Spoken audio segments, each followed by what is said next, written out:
Hello, everybody. This is Tyler with the Terradise Nature Center with our guest, David Donahue, coming at you to talk about a really neat neotropical migrant bird, the incredible warblers. So we welcome you to Warbler Watch. It is the first week of May, and we're getting into peak warbler season here. So this is why we wanted to bring this information your way. So just a really brief introduction. Again, my name is Tyler. I'm the director here at the Terradise Nature Center. We thought it would be fun to share our favorite birds, just first off here, neither of them being warblers, which is kind of fun. Mine being the turkey vulture. David, I will let you introduce yourself here. Well, I'm David Donahue. I'm a volunteer at the Wildlife Center, and I work with the Lights Out program. So we collect bird species, whether they are past or alive, that hit windows from lights. And with that, that helps me to ID birds. And then I also am a child care director for 3 school districts in Central Ohio. And my favorite bird is a belted kingfisher. Fantastic. David, why is the belted kingfisher your favorite bird? Don't want to put you on the spot here.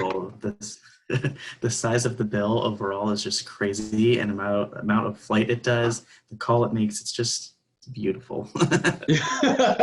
Can you imitate the call? Oh, I sure cannot. I'm so sorry. That costs extra. Perfect. Let's jump straight into it. Ohio is a really neat state for birding. You know, some people would refer to Ohio as maybe a flyover state. And I think that's just an unjust title to put on it. There's lots of great things happening in Ohio, birding being one of those. You know, and birding just being a great passion in itself. Inside of birding, you know, there's knowledge to be had. There's lots of recreation. There's conservation, camaraderie. We know that just going outside, whether looking for birds or not, it has a positive effect on your physical, emotional, mental health. Just seeing green seems to be positive for anybody and everybody. You know, birding will give you a chance to do some traveling, you'll make some friends, you'll become more observant, and you'll start understanding a lot of those ecological and biological concepts that we find in nature. So best part is you can do it anywhere, anytime, no matter the weather, the setting, season. There's always birds around. That's what makes them so great. And if you put up feeders, more often than not, you'll have birds that come to you. I just use it for a mental relief, gets you out, it's good to isolate as well during this time. Everyone's like, where are you going? I'm like, I'm going to the cemetery. There's nobody there, but yeah, cemetery. It's a great time to just get one with nature and understanding both what it sounds like and what it looks like at the same time. Yeah, I use it as a lunch break excuse a lot. Maybe a little longer lunch break than usual. But 415 species recorded in the Buckeye State, with the northwest portion of Ohio being the warbler capital of the world. There are several birding hotspots across the state. We've got Maggie Marsh, of course, Killdeer Plains near Terradise here, Black Swamp, Green Lawn, Shawnee State Forest. Any others you can think of, David? Here in Columbus, which isn't too far from you guys, up in Delaware County, there's some good spots. High Banks Metro Park is a huge hot spot. I actually wrote an article about High Banks. You guys got a link to that. That's not too far of a drive. I actually worked in Marion for a bit up that way. Down here, Blendon Woods, another great location.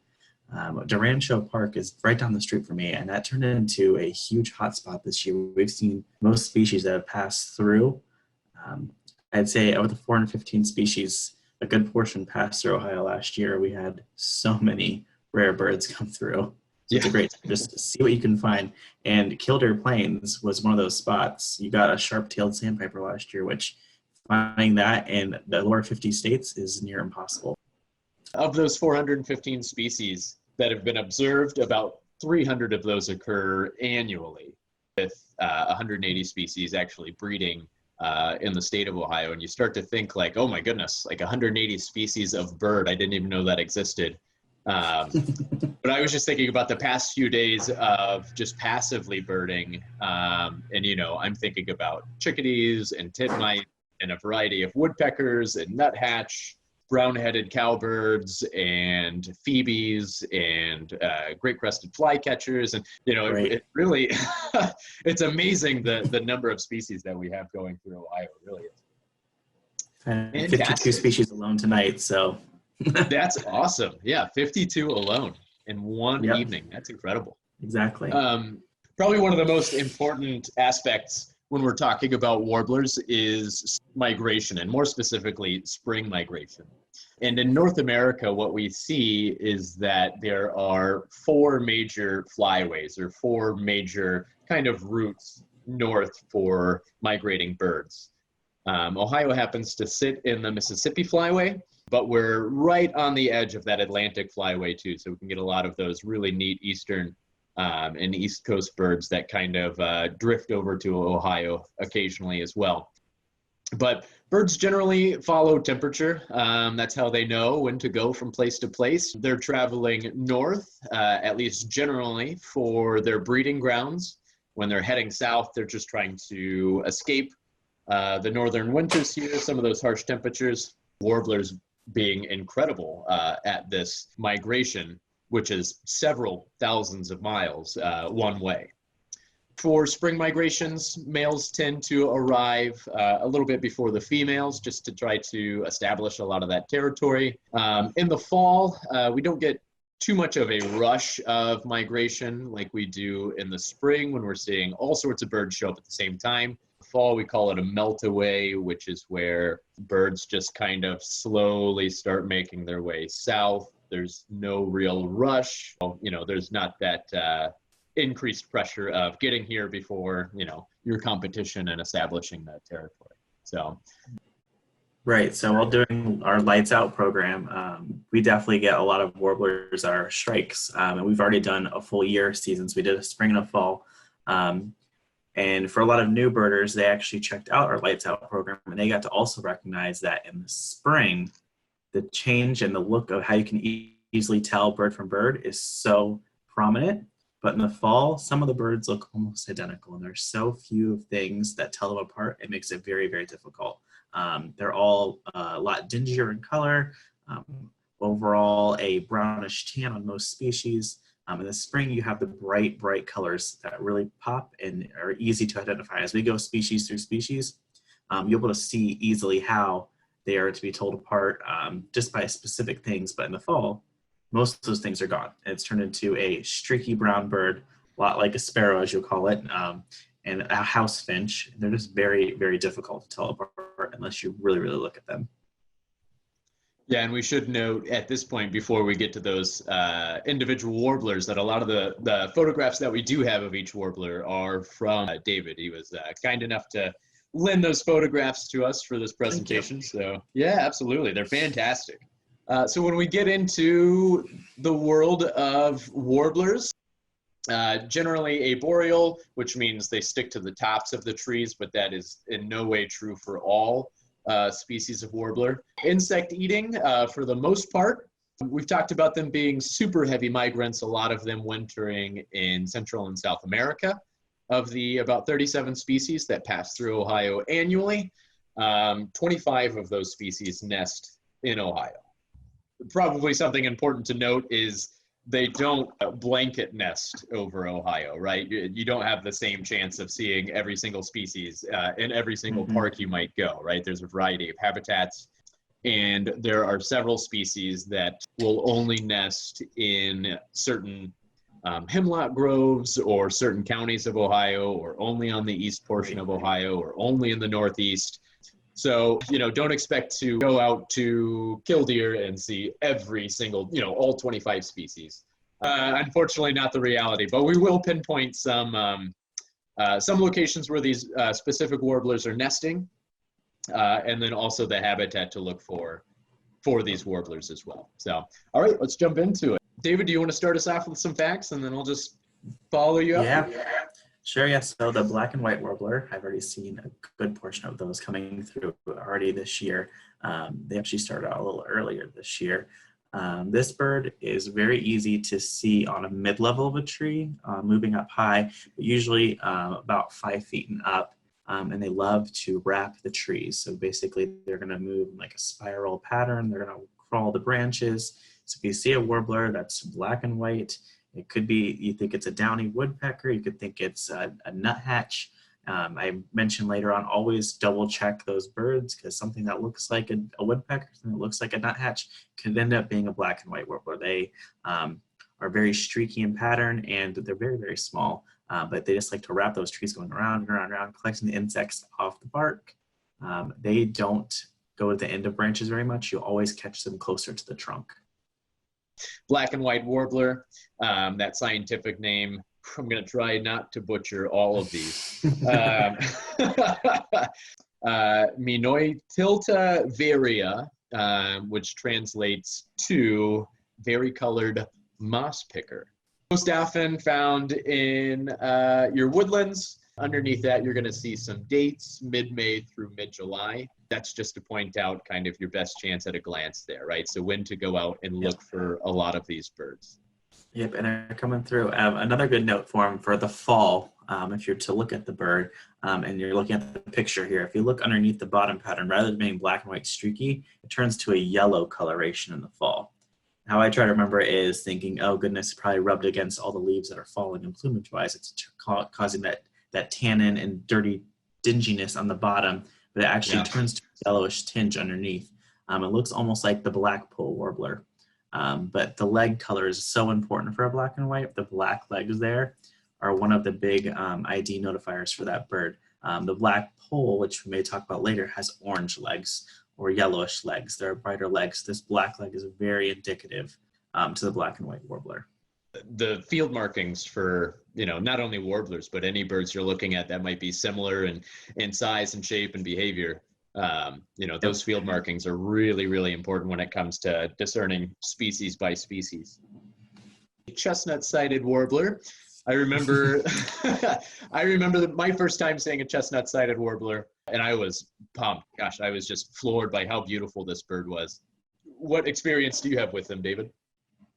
So 2 nights ago, like a week ago, these nights are all blending together. It's night after night of different birds coming through, wave after wave. So you have your waves of warbler species, your first wave, and then your second wave, and then your third wave. Chestnut and black and white are around wave 2 of your warblers that pass through Ohio. We were just driving along the road to Rancho and out on the shrubs. So these ones are, you're going to think of like your small shrubs, your dogwood trees, your red buds, things that are shorter and smaller are the ones that the chestnut side go into. They also like to go and hide inside the shrubs. We had one actually pop right out, and this is my old picture. I have one that trumps it so much now. Just came on sat there.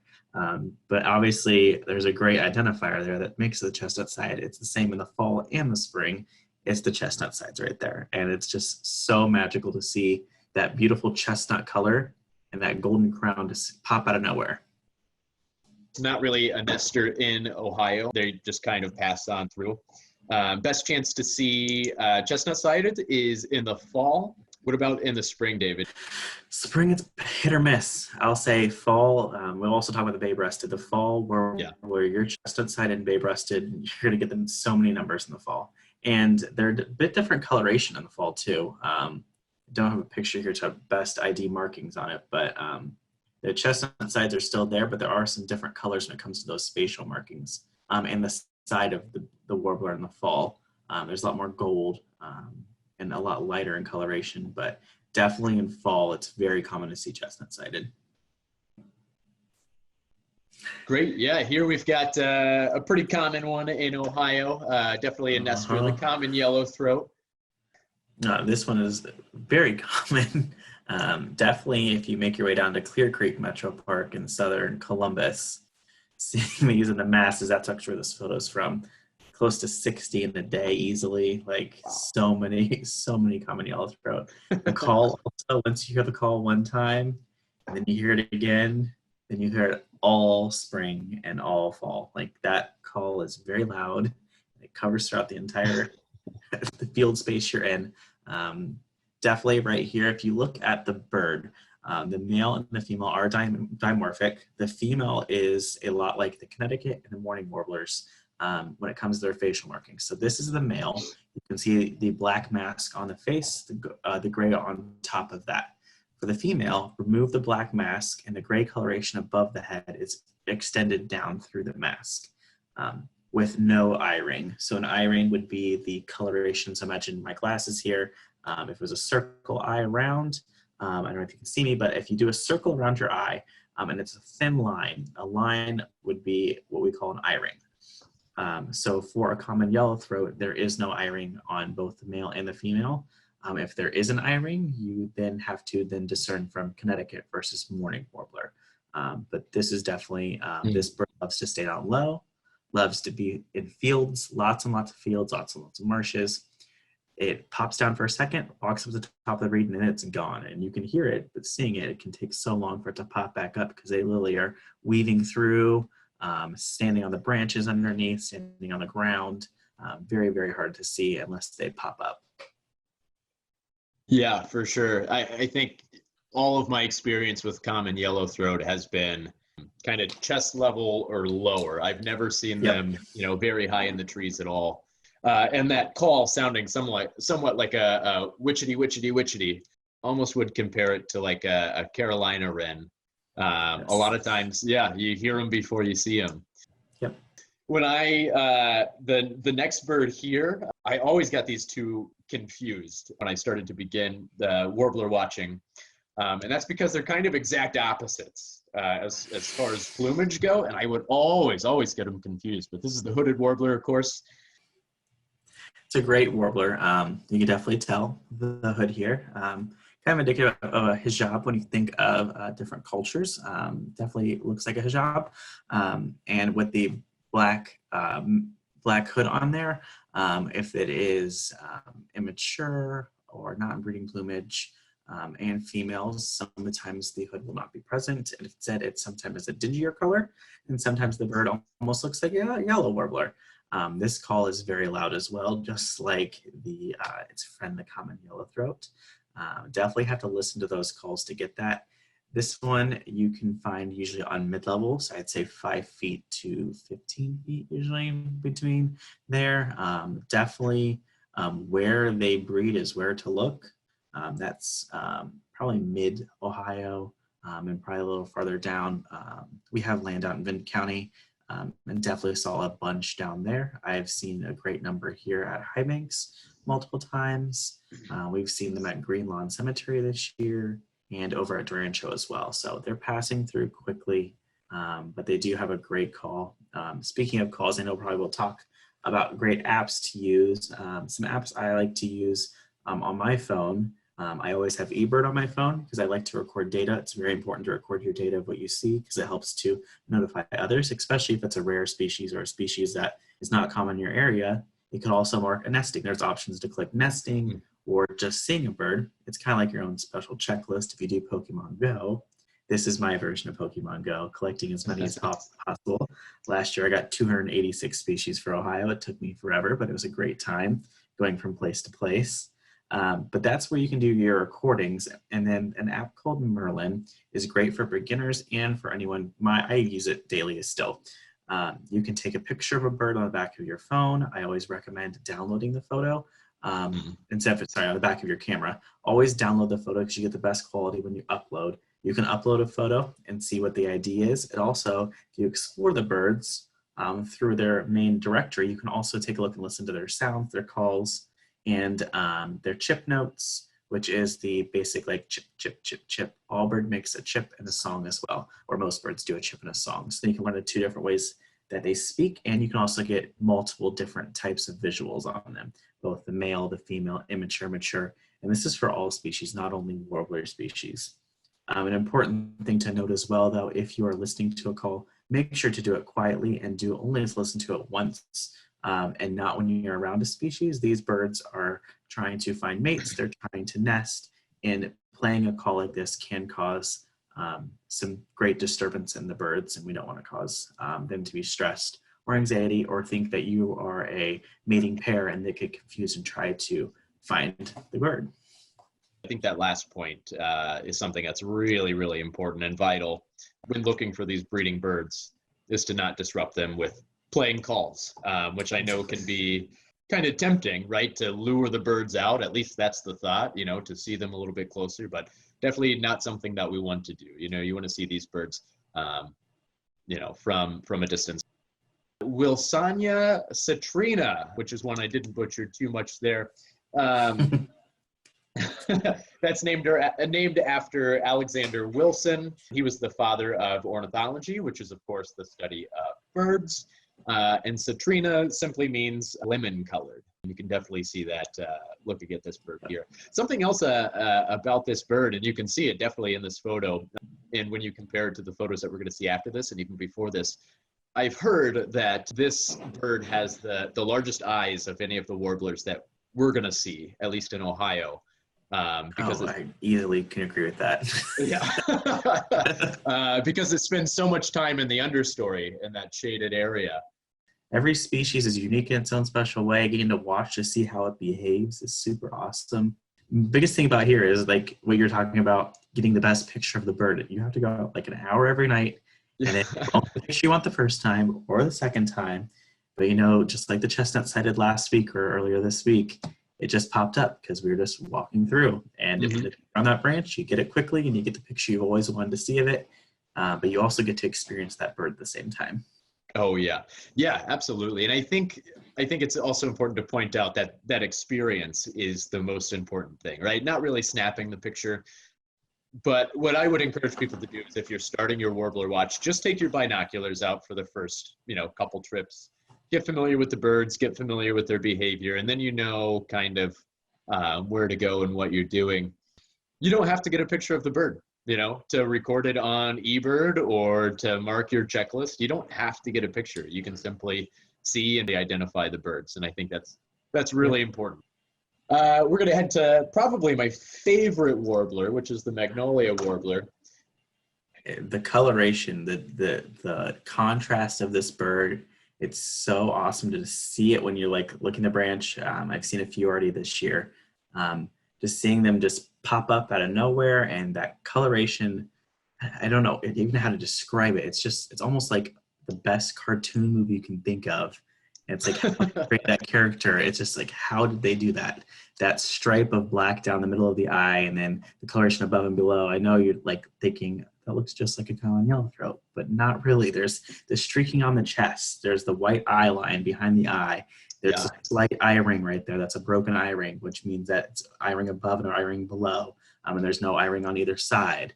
And this bird's always giving great looks. That thing likes to 5 feet to 15 feet, that mid-story of a tree. I don't ever see them too high up that it kills my neck. We call it warbler neck. Warbler neck is when you're looking at the Tennessee warblers and looking at your Blackburnian that literally are at the top of every tree, which is, I never see those birds, but saw Blackburnian taking a bath last week. It was so cool. But the birds like this are the ones you get the best chance to just stand there, or even just sit down, just sit on a bench somewhere and just watch them come by, eating their bugs, grabbing the caterpillars off the leaves, and just wrapping up and down small shrubs and stories, and getting to experience not only what they do, but also get to really know those features. I'll say I've been lucky enough, mentioning the lights out again, where when the bird is deceased, I know it is a horrible situation, but it's great data. And with the great data, it's also a huge opportunity for people who are trying to learn how to bird to be able to see important ID markers on a bird. And also seeing, oh, we're seeing a high influx of this number. Is it because, and we see, oh, wait, this bird's a pretty common bird that likes to hang down low. Birds that hang down low will fly lower. Because of that, we see some more window strikes, but really getting a chance to get good looks on those ID marks that's streaking down the chest. When it comes to that indicative black eyeliner and the partial eye ring and the broken eye ring. Markings on the back, such as those white wing bars. A wing bar is that line that goes right through the bar of a wing, can be what identifies two different species of birds. It could be just that wing bar right there. Not just for warblers, but for any species, getting to really learn what makes them special. But I always say, if you always second guess yourself, find someone who's a birder. I know every birder that I'm with, they don't mind helping to ID. It's all about the educational opportunity to teach others, and teach others the opportunity to learn about multiple species. this bird doesn't nest in Ohio and is looking for hemlock or spruce groves north of our state here. So it's kind of odd it's named the Magnolia Warbler. But what I found out was it's named Magnolia Warbler because that's the first tree it was observed on. Thus, it gets the name Magnolia Tree Dweller. Let's see. Oh, we've got a great one coming up, the Northern Parula. Oh, yes. I believe this is the smallest of the warbler species, if I'm not mistaken. Don't know if you know that fun fact. Yes, yeah. So this bird makes a beautiful trilling call that goes in an upward direction. So imagine a trill just going up. It's very, very loud, but the bird is very tiny, but also at the same time, it is so colorful. That blue face, that yellow, orangish underneath, and the yellow on top, it reminds me of the Tang, the astronaut drink coloration. The picture does no justice to seeing those things in real life. They are on all points of a tree. I see them up, down, left, right. It just depends on the day of where you'll find them sitting, but you'll always hear the call first. The call is echoing through where you're at, and it's very, very special for that bird itself. So definitely take a look at that call, take a listen to it. I know that if you go through ODNR has CDs where you can get a CD of all the warbler species. I know people don't have the CD players in their car anymore. I guarantee you there's a Spotify playlist on there. If not, I want to make a Spotify playlist of warbler calls for people. Smart idea. But there is a CD. I play it in my classroom all the time for my kiddos when we're talking about warblers. But yeah, very small bird, moves around a lot. But it's also a fun fact I always like to mention as well. If you see chickadees, look for warblers. I always tell people, once you hear a chickadee or see a chickadee, look around, because when it's migration time, always when there's a chickadee or tufted titmouse, you can find our friends, the warblers, nearby. That tells you that's great weather for them. It also tells you that you're in the right area for them. People have not scared them off. There's a good bug count somewhere that they're all getting bugs together. Also, if you see a lot of bugs, that's always a good thing. Everyone's like, there's too many bugs out, like, but bugs means birds. Yeah. And everyone says the early bird gets the worm. I'm always like, the early worm gets the bird. You always got to go super early. When it gets too hot out, these birds are exhausted and they do not want to sit out in the heat. So very important in the morning. This is actually from our friends over at Clear Creek Metro Park as well. During the middle of June, you can get them in very high counts there as well. I was there last weekend, or the weekend before, and there were a lot of Parula already starting up there. Yeah, definitely an active little bird. Their name, Parula americana, I read translate to American little titmouse, which I imagine is maybe an early miscategorization. Funny that I mentioned, look for a titmouse and you'll find a warbler nearby. Perfect. We've got a strange warbler here, the oven bird. So strange.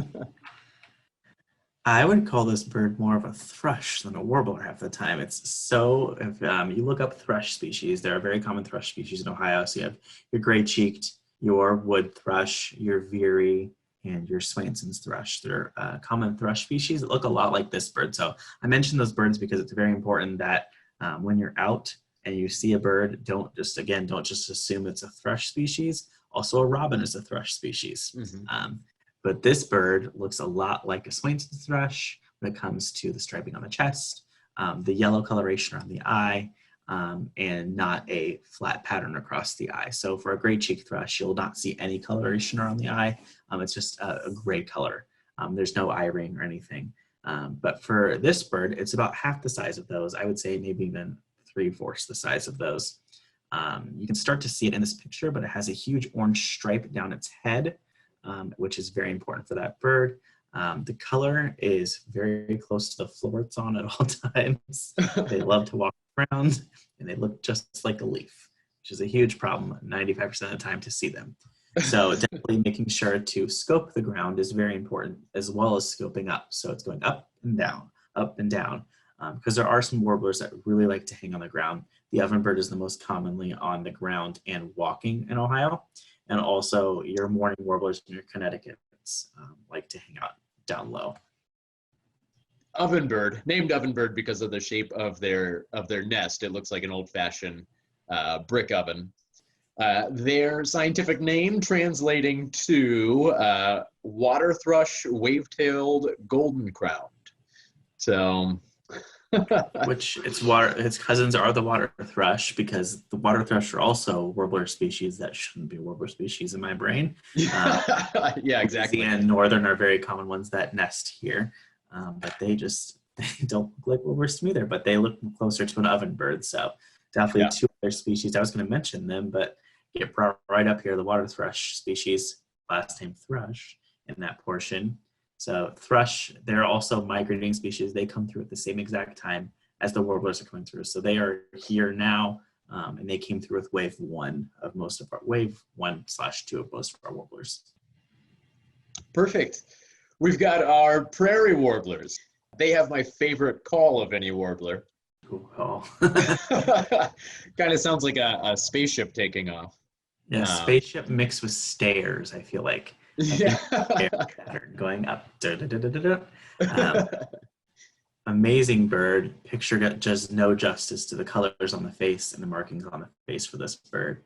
The contrast to the black markings on the face and black the chest. It's super cool. I actually saw, I think it was 8 of them last weekend in Benton County on our land. They're just going to nest there, obviously. These are known as prairie warblers. So as you can guess, on edges of field lines in prairies are very common places to find these.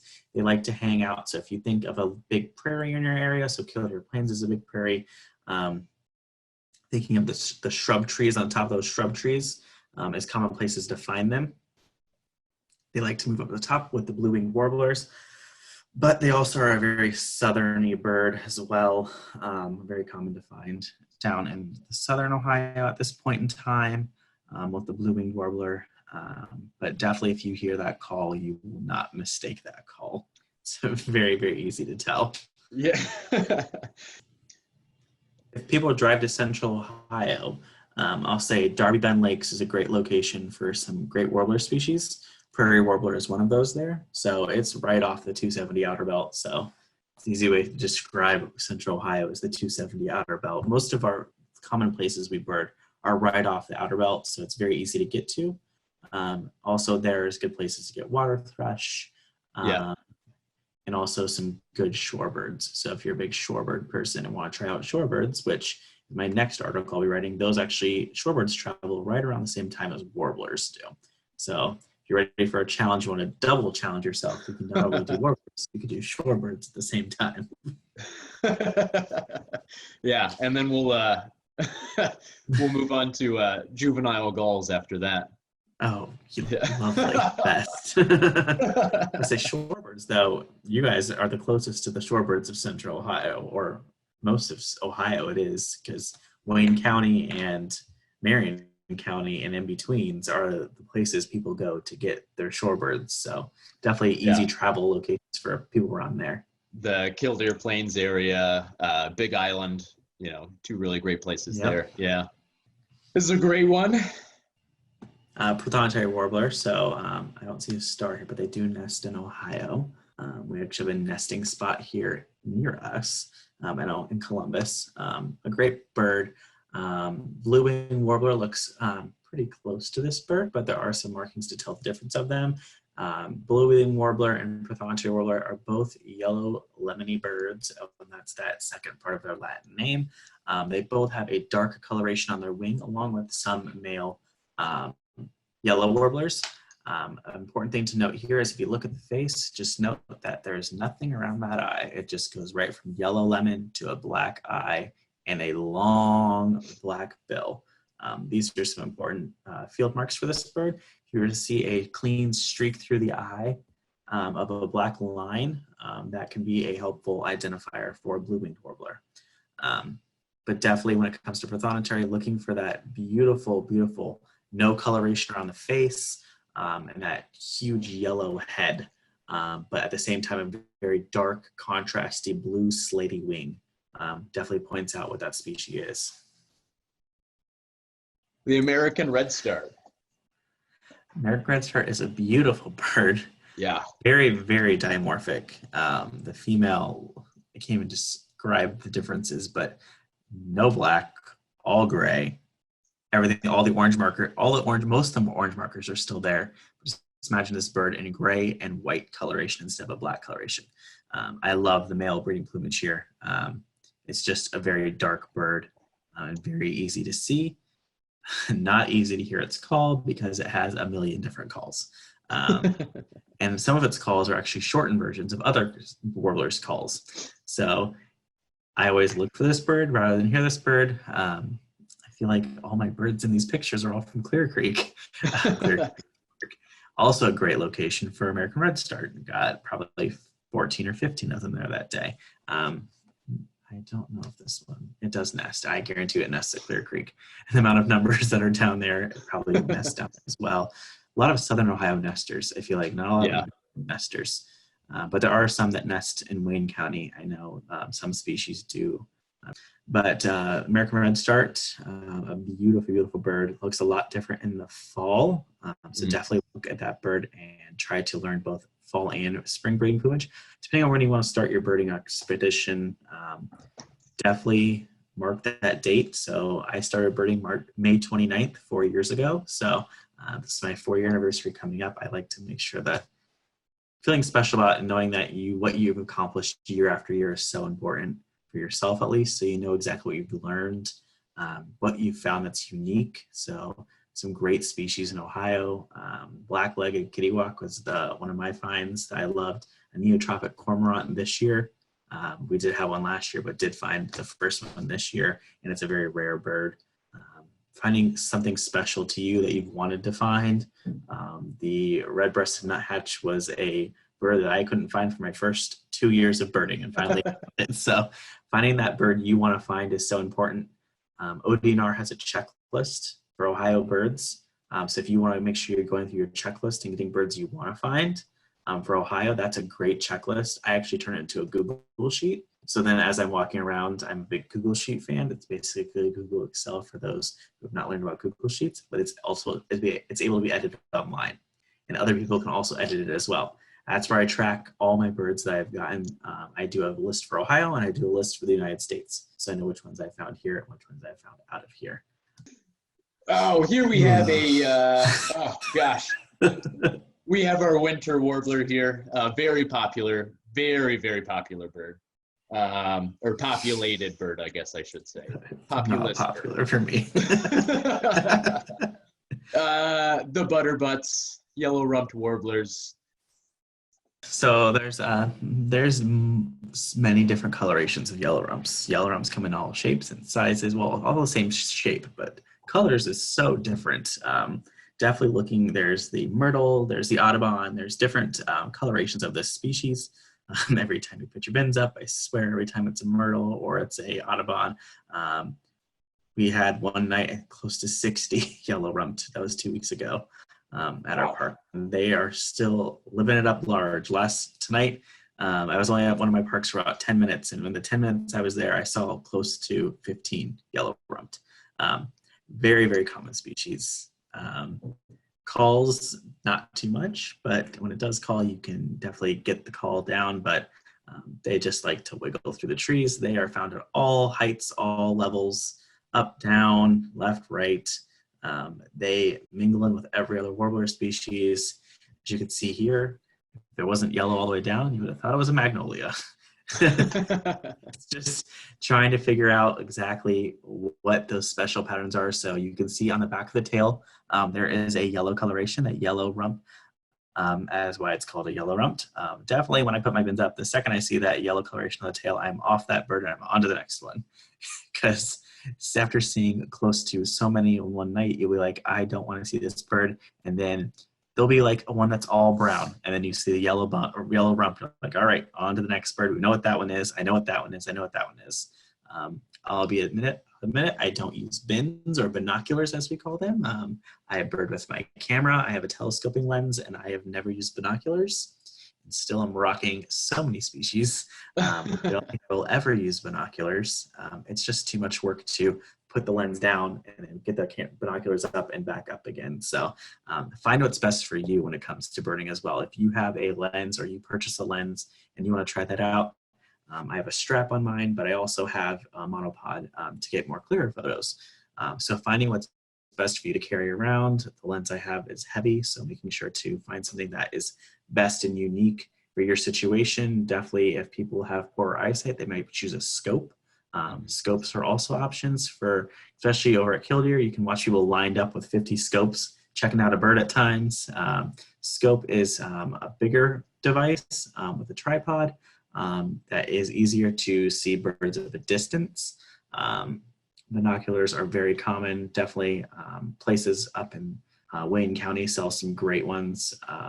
Time and Optics is a location we highly recommend a lot. A lot of people buy from Time and Optics. They buy their lenses there. They buy their binoculars there. So if you're looking for a good starter location for things, definitely check out that location. At least they can give you tips on what to do to get the devices you need to make sure you do what you do. So for me, I do not count a bird personally until I have an identifiable photo of it. The only bird I think as of now, the only bird I do not have an identifiable, two identifiable photos are purple sandpiper and common purple gallinule. The only two, every other bird species I've seen, I have a photo of it. Definitely finding the birds and finding the ways you want to bird is important as well. Yeah, we've got our palm warbler here. This is another fantastic bird. Definitely seen a bunch of these. So a good way to identify this bird is the tail bob. So it bobs its tail up and down, up and down. You see the rupeous rusty color on that head, the yellow underneath, that lemony color we'll call it again. I'm just gonna stick to lemon coloration after that Latin translation. This bird was actually post-bath, fluffing up and preening in front of a blind for me. These birds are found down low and they hop, hop, hop from bush to bush. You can also find them in field areas, hopping around as well. Common when it's time for them. I was telling myself in February how I was excited to see the palm, and then when they got here and they're in great numbers, still kind of excited to see them. So, but very, very common in the fall. Good numbers this year in the spring, but usually very, very common in the fall from that September through October. Our Latin name here, translating to simply tree dweller of the palms, referring to its wintering ground. Yeah, let's see what's next. The bay-breasted. Favorite warbler. It's good. Say around, I know exactly which one's my favorite. It's the bay-breasted. This one's also post-bath. A hidden location in Columbus. I'm going to call it a migrant trap. So finding the migrant trap in your area is very important. A migrant trap is where the species usually collect. One of my friends who was also a birder commonly said that look for old waterways or cut-throughs in fields that have high trees and have high tree counts. That's where you're going to find those birds to collect. So if you have a huge farm field and in the middle of the farm field there's one strip of trees that come through, definitely check out that one strip of trees and bushes because that's where things will collect as they're going through that field. You can see some great identifiers on this bird though, that rusty coloration underneath, the rusty coloration on top, and that blue face. During the fall, definitely looking for that rusty coloration still. It turns more of I would say a cherry Kool-Aid color. That's what I'm gonna call it, I'm gonna stick with it. Definitely take a look though on your guide for fall warblers for identifying this bird. Very, very common in the fall. This ID plumage right here and this bird species in the spring, you can find it, but definitely looking in the fall, you'll get the numbers you want to see and easy to find this bird. In the spring, it's a bit of a chase. Dendroica castaneae translates to chestnut-colored tree dweller, which makes sense. And then I've also heard that a big food source for the bay-breasted warbler are spruce budworm. Since humans have started to treat sloughs of spruce for the budworm, it's really taken a toll on the bay-breasted warblers, having those budworms as their food source. Oh, here we go. The black-throated blue. Black-throated blue warbler. I've seen a few already this spring, but again, pretty common in the fall. love this picture because you can see there's a little molting on the face right there. Every time I look at the picture, it's my one imperfection on this picture is something, little imperfection right behind his eye, a little bit of molting going on right there. Right now, every bird molts, they change their plumage, and with that, they change out their feathers at the same time. This bird, black-throated blue, as by its name you can see has a black throat, and it's blue. Very identifiable. Definitely take a look at Cerulean Warbler. Cerulean Warbler has colorations kind of similar to this, so definitely making sure to also checking the right area as well. Black-throated blue are found commonly down below. Cerulean are commonly found up top, so knowing where to find the species and location on trees also helps to knock down what you'll find. But sometimes they go in the wrong area, but also at the same time using that to identify Cape May Warbler, always found up top. I very rarely find them down low. So using those as quick identifiers for if you can't get a good look at the bird, at least knowing when you go to report it, you could say 95% sure this is a black-throated blue. It was located at the lower tree level, hopping around. I saw a black throat and I saw a blue on top. This is my second favorite warbler. The scientific name there kind of pointing itself out. Tree dweller and cerulescens, which I don't have a direct translation for, but I'm assuming is blue. I know that Latin. There we go. You learned some Latin. Awesome. Connecticut warbler. This bird, my friend Michelle probably is going to watch this video later. This took us 6 hours to get this picture and 6 hours to see this bird. This bird is very, very, very, very skulky, not common in Ohio very much. If you see it in Ohio, make sure you report it. Definitely likes to hang down low, likes to walk in the reeds, and down in the bottom shrubs of forest area. It's a coniferous forest. High Banks Metro Park has been my spot to get this bird. Definitely, if you remember what we talked about with the common yellowthroat. Common yellowthroat had no eye-ring. This one has an eye-ring. You see the gray head, the gray bib, as we'll call it, underneath of the neck, to a lemony color, and then a darker grayish coloration on the back that goes into the back of the bird. This is the way you identify that Connecticut. Definitely, if you can get pictures of a bird that you don't want to fully identify without getting confirmation. If you do want to identify it, making sure to write down every single thing you want to know that IDs this bird from other birds. Yellow warbler.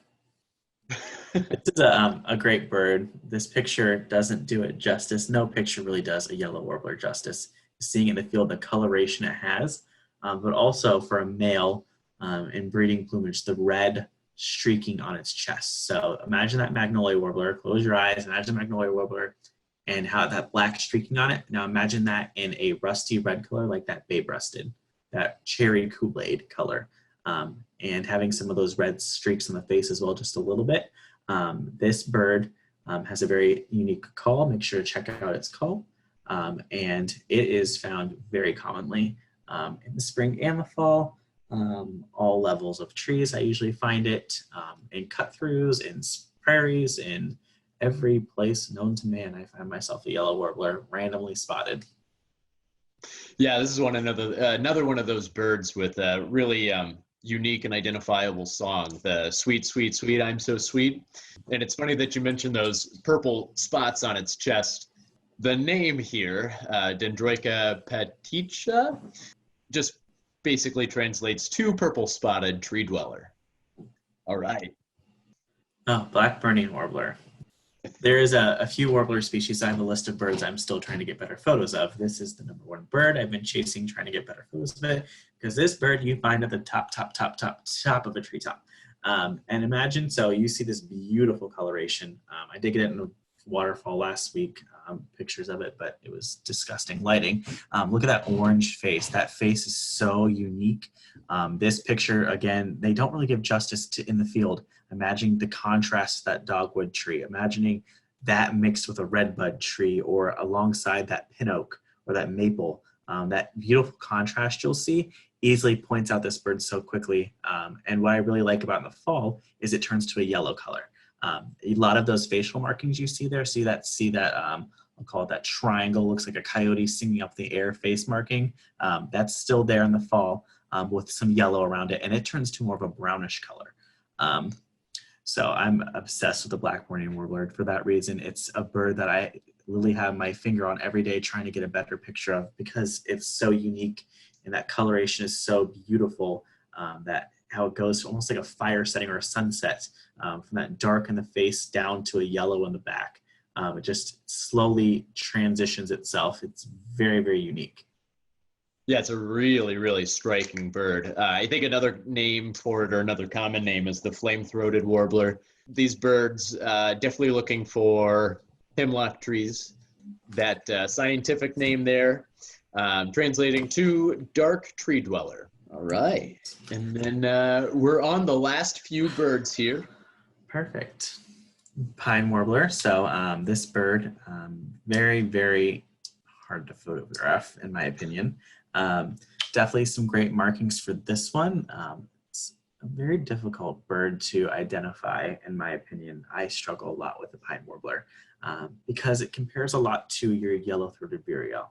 When you're getting a quick glance and you can't really see very quickly at that bird, you need to look at the bills. Very important to look at the bill, beak, however you prefer to call it, making sure that you're noting which species it is. Immature or young orchard orioles can compare to this as well, this species with dark wing coverts and the yellow coloration, or the lemon color, we'll call it again. But looking also where you find this species, definitely on mid to high story branches, pine trees, hence the name. I have only found them once in a pine tree, surprisingly enough. I found them a lot of time in oaks. This bird is very common here in central Ohio. This year specifically, a lot of them have been found, 3 or 4 at certain locations, just popping through. So definitely making sure that you look for that dark coloration on the face. If you look there, it's kind of dingy looking. That's not dirt, that's actually the coloration. And also looking for a dark back. This bird doesn't really show the back, so make sure you look at your guide. If you see how the shoulder wing is looking, it's looking dingy like the face. Imagine that straight down the back with a dark wing tip. So you're looking at that darker tip. So also learning some great language there as well. Your wing tip, your wing bar, your face, your, we'll call it the coverts of wings, or your underbelly, streaking. There's common terms we use when you do to quickly identify a bird. Looking at its crest, looking at its beak or bill, looking at the eye ring, looking at broken eye rings.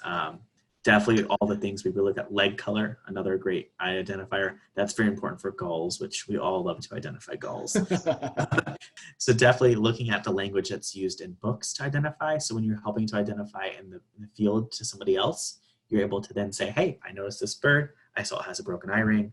I saw that it has a yellow underbelly, the white wing bars here, but also the dark wings, and the above side, or the upper side of the bird was definitely of a dingy color. And then someone would say, oh, that sounds like a pine warbler.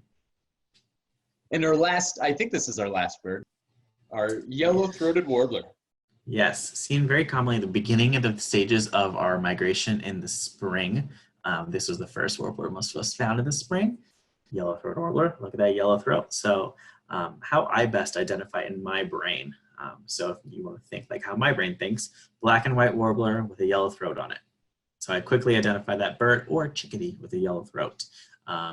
Quick ways to point it out. It also moves like a nuthatch in my opinion. Very high in trees, the call is very loud.